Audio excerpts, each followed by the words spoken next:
Hello, welcome to e-Niro Diaries. It's the 10th of October. Just a quick update to say that we crossed the 50,000 kilometre mark on the car a couple of days ago.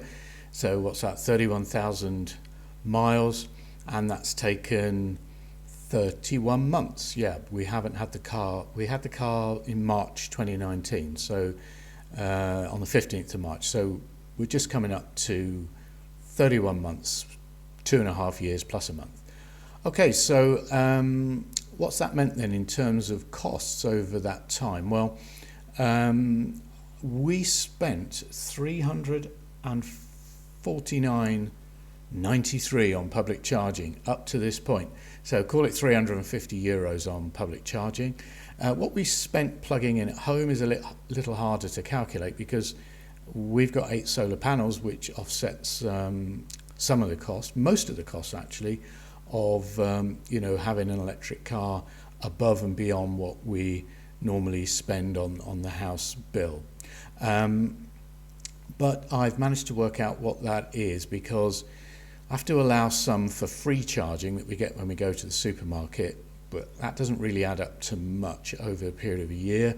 And I do know what the average consumption through the year is. So I've worked out how many kilowatt hours we would have used if we didn't have the solar panels, and then multiplied that by the kilowatt hour price we pay plus some VAT, and that comes to 759 euros. So in just over 2.5 years, 31,000 miles, 50,000 kilometers, we would have spent 759 on extra electricity and 350 on public charging. So where are we then? That's about 1,100, I guess, euros. Now, before we had the e-Niro, we had a Toyota Prius, which, is a Mark II Prius, one of the older ones.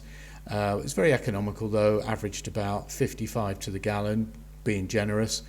So over that distance, we would have spent just under 4,000 euros, 3,900 and something euros.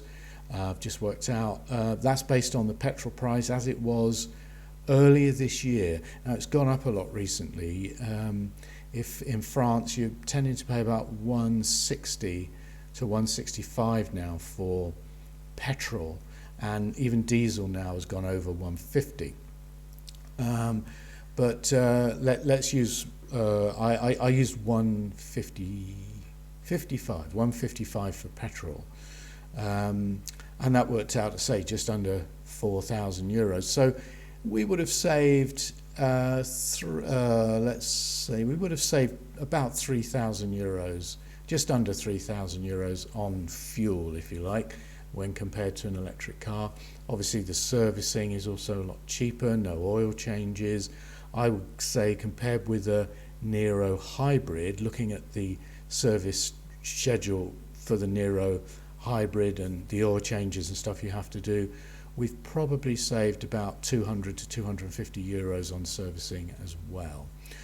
In terms of the environmental benefits, I mean, the Prius, economical as it was, used to produce about 100 grams of CO2 per kilometre, which if you multiply that out by 50,000, that's 5 tons of CO2. So that's 5 tons of CO2 we haven't put into the atmosphere by having the e-Niro, which I guess is good news. We need more of that. I mean, last month, for the first time ever, electric cars outsold diesels in France, which is something I didn't think we'd see for a long time. 21.5% of new car sales in France last month were electric, and it seems to be going ever upwards. Last year it went more towards plug-in hybrids because there was the launch of a few Peugeot and Renault cars that were plug-in hybrids, and they seem to take off quite well, the sales. But this year battery has overtaken plug-in hybrids and is now the bulk of electric vehicle sales, or plug-in sales. Anyway, hope you enjoyed that. Just hear what we're up to. haven't been back to the UK myself for almost 2 years. So we're doing that 2 weeks today.